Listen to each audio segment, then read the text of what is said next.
حضرت عمر فاروق رضی اللہ تعالیٰ عنہ کے بارے میں امام ابن جوزی نے لکھا ہے کہ رات کو نا گھر کے اندر بیٹھے بیٹھے اچانک رو پڑے حضرت عمر. 62 سال عمر ہے، خلافت کے آخری ایام چل رہے ہیں، تو رو پڑے ایسے ہی گھر میں بلا وجہ ہی. آپ کی اہلیہ نے، زوجہ نے بیٹے کو اٹھایا، فرمایا پتہ کرو تمہارے باپ کو کیا مسئلہ ہے، کہیں کوئی تکلیف تو نہیں، درد تو نہیں، صاحبزادے آئے. ابا جی کیا بات ہے؟ فرمایا اماں کو بلاؤ. سب لوگ جمع ہو گئے تو جناب عمر فاروق رضی اللہ تعالیٰ عنہ فرمانے لگے کہ بیٹھو میرے ارد گرد. سب بیٹھ گئے تو فرمانے لگے آج جب میں مسجد سے نکلا تھا تو میرے نبی پاک کے سچے صحابہ، سچے رسول کے سچے صحابہ، حضور کے سچے غلام یہ کہہ رہے تھے کہ عمر بڑا ہی اچھا ہے، عدل والا ہے، انصاف والا ہے. تو ابا جی اس میں رونے والی کیا بات ہے؟ تو فرمانے لگے ڈر یہ لگتا ہے کہ باہر تو میں اچھا تھا، کہیں گھر میں تو نہیں کوتاہیاں کرتا رہا. میری بات پہ توجہ کرنا. کہیں گھر میں آپ باتیں سن لیں تو شاید جتنی میں کرتا ہوں دوسرا کار ہی کوئی نہ سکے، لیکن جب عمل کے راستے پہ ہم نکلتے ہیں تو وہ مسدود ہے، وہ بند ہے. عمل کس نے کرنا ہے؟ آپ کوئی آیت پڑھیں تو یہاں غلطی نکالنے والے 20 لوگ مل جائیں گے، 20 لوگ، لیکن اس آیت پہ عمل کرنے والے کتنے ملیں گے؟ تو حضرت عمر فاروق رو رہے تھے، کہنے لگے کہیں تمہارے حقوق تو نہیں پامال کرتا رہا. تو آپ کی اہلیہ نے جب سنا تو وہ کہنے لگی عمر مجھے تو بڑا پرانا شکوہ ہے، آپ کا جاہ و جلال اتنا تھا میں بات نہیں کر سکی. عمر تم نے سارا دن مسجد میں گزار دیا اور ساری رات نقاب اوڑھ کے مدینے کی گلیوں میں گزار دی، میں تو زندگی کی کوئی خوشی دیکھ ہی نہیں سکی. چاہ تو میرے اندر بھی تھے نا کہ میرا شوہر کچھ گھڑیاں بیٹھتا، کہیں مجھے لے کے جاتا، تو میں تو کچھ نہیں دیکھا، مجھے بڑا شکوہ ہے. تو حضرت عمر کہنے لگے چل اللہ کی رضا کے لیے معاف کر دے. بھئی معافی بیوی سے نہیں مانگی جا رہی، معافی اپنی غلطی کی مانگی جا رہی. یہ سمجھ لیں بیوی کے لیے تو خامد کا بہت بڑا مقام ہے نا، لیکن یہاں غلطی کس بات کی ہے؟ اپنی کمزوری پر غلطی کا اعتراف کر کے معذرت کا سوال کیا جا رہا ہے. تو حضرت عمر کہنے لگے معاف کر دے. تو اہلیہ کہنے لگی میں نہیں معاف کرتی، میری شرط پوری کریں. فرمایا وہ کیا؟ فرمانے لگی قیامت میں جب اللہ آپ کے لیے جنت کا حکم دے گا تو آپ میری سفارش کریں گے اللہ کی بارگاہ میں؟ سفارش کریں گے کہ یا اللہ مجھے کپڑے دھو کے دیتی تھی، میری عزت کی حفاظت کرتی تھی، میرے بستر کو پاک رکھتی تھی، کہیں گے؟ تو حضرت عمر فرمانے لگے تیرے ساتھ وعدہ رہا، رب نے اگر عمر کو اپنے فضل، اپنے کرم اور اپنے محبوب کے صدقے جنت دی تو عمر تیرے بغیر جنت میں نہیں جائے گا. عمل کا رستہ، عمل کا رستہ. دیکھیں نا 2 دفعہ استاد بات کرتا ہے، 2 دفعہ، اور کوئی زیادہ، ایک تو ہے نا کہ ایم اے اور جناب ایم ایڈ اور ایم فل اور پھر پی ایچ ڈی قسم کا استاد. ایک وہ جو matric P T C teacher ہے نا، وہ 2 دفعہ اسٹوڈنٹ کو کام کہے تو تیسری دفعہ وہ ناراض ہو جاتا ہے، کہتا ہے میں 2 دفعہ کہا ہے. بچے کو آپ 2 دفعہ کہتے ہیں اور اگر تیسری دفعہ کہنا پڑے تو غصہ آتا ہے نہیں آتا؟ بھئی تو نے اتنی دفعہ کہا ہے، تو سمجھ نہیں رہا بات کو. اور اگر اللہ کریم قرآن مجید میں سینکڑوں دفعہ کہے نماز پڑھو، سینکڑوں دفعہ، اور یہ بہانے کر رہا ہے، یہ بھی پروگرام بنا رہا ہے، پھر کہتا ہے میں بے چین رہتا ہوں، میں بے قرار رہتا ہوں. عمل کا رستہ اس کو اختیار کریں، آپ سکون میں رہیں گے. بد عمل آدمی اور بے عمل آدمی یہ ہمیشہ پریشان رہتے ہیں. ہمیشہ عمل کریں، توبہ کریں تو پھر بدل جائیں، پھر تبدیلی آئے. اور یہ کوئی مشکل کام نہیں، جو بدلنے والے تھے وہ بدل گئے. بڑا کچھ کرتے تھے پر پھر وہ لوگ بدل گئے. حضرت فضالہ رضی اللہ تعالیٰ عنہ کہتے ہیں کہ میں بڑا دلدادہ تھا عورتوں کا، اور میرا ماحول یہ تھا کہ میں قتل بھی کر لیتا تھا، معاذ اللہ چوری بھی کر لیتا تھا، اور رات میری طبیعت تھی معاذ اللہ نئی سے نئی عورت کے پاس جانا. کہتے ہیں ابو جہل نے اعلان کیا کہ جو نبی پاک علیہ السلام کا سر اقدس معاذ اللہ کاٹ کے لائے گا، نقل کفر کفر نہ باشد، 100 سرخ اونٹ انعام ملے گا. تو میں نے ارادہ کر لیا کہ میں بہت سارا انعام حاصل کروں گا. قرآن مجید میں نا اللہ فرماتا ہے کہ بہت سارے لوگ ایسے ہیں جنہیں اگر میں رزق میں کشادگی دے دوں، زیادہ پیسے دے دوں، فرمایا باغی ہو جائیں، وہ سرکش ہو جائیں. یہ بہت سارے لوگوں کو جو اللہ تبارک و تعالیٰ اعتدال میں رکھتا ہے تو یہ ان کے لیے بہتر ہے.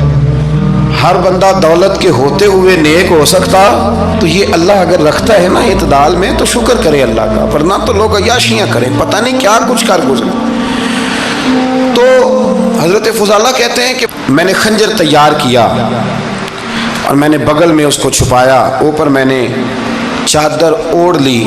اب مجھے پتا تھا ظہر کی نماز کے بعد نبی پاک صلی اللہ علیہ وسلم طواف کعبہ کے لیے، بیت اللہ شریف کے طواف کے لیے جاتے ہیں۔ کہتے ہیں میں بھی اس طرف بڑھا، رستے میں نا وہ خاتون جس کے گھر میں نے رات آنا تھا، میں نے دروازے پہ دستک دی، میں نے کہا کہ تیار رہنا، تیار رہنا، آج میں بڑے پیسے لے کے آؤں گا۔ اسے میں نے یہ کہا اور پھر میں چلا گیا بیت اللہ شریف کا طواف کرنے۔ کہتے ہیں اللہ کے محبوب بھی طواف کر رہے تھے تو میں نے بھی طواف شروع کر دیا۔ ارادہ یہ تھا کہ جہاں نبی پاک علیہ السلام میرے قریب سے گزریں گے تو موقع پا کر میں حضور کے جسم اقدس پر خنجر کھونپ دوں گا اور معاذ اللہ شہید کر دوں گا۔ کہتے ہیں حضور ایک دفعہ بھی میرے پاس سے گزرے تو میں ہمت نہ کر سکا، دوسری دفعہ بھی پاس سے گزرے تو میں ہمت نہ کر سکا، تیسری دفعہ بھی گزرے تو میں ہمت، نبی کریم صلی اللہ علیہ وسلم 2-3 دفعہ گزرے تو فرماتے ہیں کہ مجھے موقع نہ ملا، اس لیے کہ حضور فرماتے ہیں اللہ نے روب کے ساتھ میری مدد فرمائی، دشمن پر میرا روب طاری ہو جاتا ہے۔ فرماتے ہیں جب چکر پورے ہو گئے تو محبوب کریم نہ چھٹے چکر پہ فرمانے لگے فضالہ چکر ایک رہ گیا ہے، بے خبر ہو جو غلاموں سے وہ آقا کیا ہے، ایک پھیرا رہ گیا ہے۔ کہتے طواف مکمل ہو گیا تو محبوب میرے قریب آئے، فرمایا وہ کام کرتے کیوں نہیں جس کے لیے آئے تھے؟ میں نے عرض کی یا رسول اللہ کون سا کام، کیسا کام؟ اندر تو چور تھا نا، بانج فقیروں کسے نہیں ماریا اے ہوئی چور اندر دا، اندر چور تھا نا۔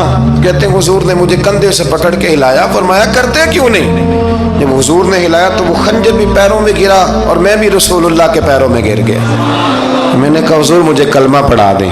کہتے ہیں حضور نے پہلے میرے دل پہ دست مبارک پھیرا، پھر میرے نبی نے مجھے کلمہ پڑھا دیا۔ اب نا مرید ہونے والا کہتا ہے کہ جی آہستہ آہستہ میں ٹھیک ہو جاؤں گا۔ اب وہ آہستہ آہستہ کا کیا ترجمہ ہے یہ بالکل سمجھ نہیں آتی۔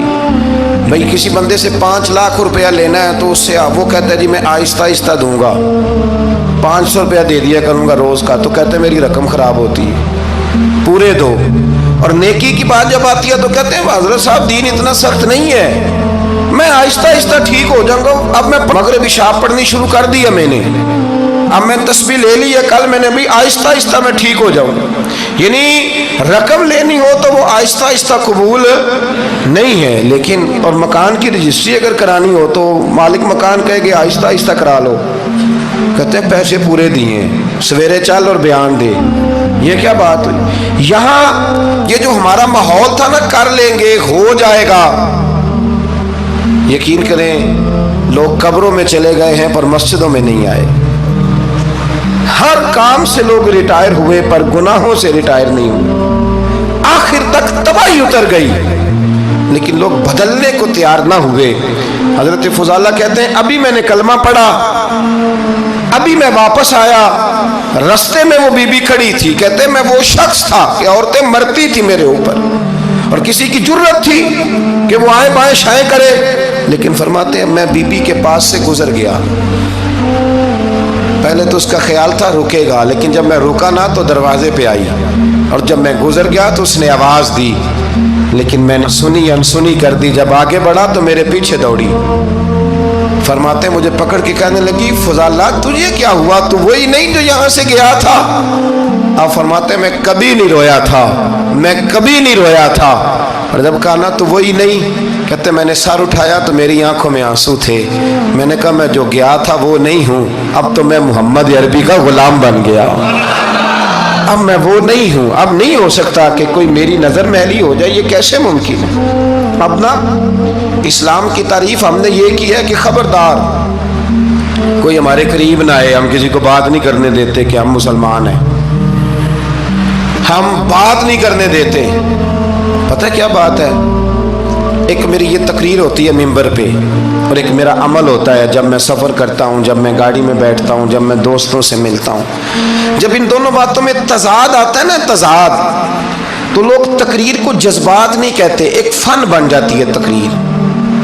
آپ کو پتہ ہے نا واعظین نعت خواں کہتے ہیں میں نے محفل لوٹ لی، پھر لوگ شمار کرتے ہیں کتنے لوگوں نے سبحان اللہ کہی، پھر لوگ شمار کرتے ہیں کہ آج 5 بندے روئے بھی تھے جب میں تقریر کر رہا تھا۔ تو پھر یہ فن ہے، یہ جذبات کا اظہار۔ سمجھ لیں بات کو کہ عمل جب آپ نہیں نہ کرتے عمل، تو آپ خود بڑے بے چین رہتے ہیں کہ یار یہ میں کیا کر رہا ہوں، یہ کون سا گورکھ دھندا ہے کہ میرا عمل صفر ہوتا جا رہا ہے۔ ہمارے ایک استاد تھے تو وہ فرمایا کرتے تھے کہ اگر پڑھے لکھے آدمی کو تم بے عمل دیکھو تو اس سے دور ہٹ جایا کرو، ورنہ تمہیں بھی بے عمل کر دے گا۔ میں نے ان سے عرض کی، میں نے کہا حضور یہ کیا ہے؟ تو فرمانے لگے اپنے حضرت صاحب سے پوچھنا، وضاحت کریں گے۔ میں نے حضرت صاحب سے کہا جی عجیب بات کر دی ہے، علم والے بندے کے پاس بیٹھ کے تو علم آتا ہے۔ تو وہ فرما رہے تھے کہ علم والے بندے کے پاس اگر وہ بے عمل ہو تو بالکل نہ بیٹھنا۔ تو حضرت صاحب فرمانے لگے انہوں نے صحیح کہا ہے۔ اب بات بہت بڑی ہے، پتہ نہیں آپ کی سمجھ میں آتی ہے نہیں آتی، بہرحال کر دیتا ہوں۔ پڑھا لکھا بندہ اگر بے عمل ہو تو اس کے پاس، تو میں نے کہا حضور کیوں؟ فرمانے لگے اس لیے کہ وہ اپنی بے عملی پر بھی دلائل دے گا۔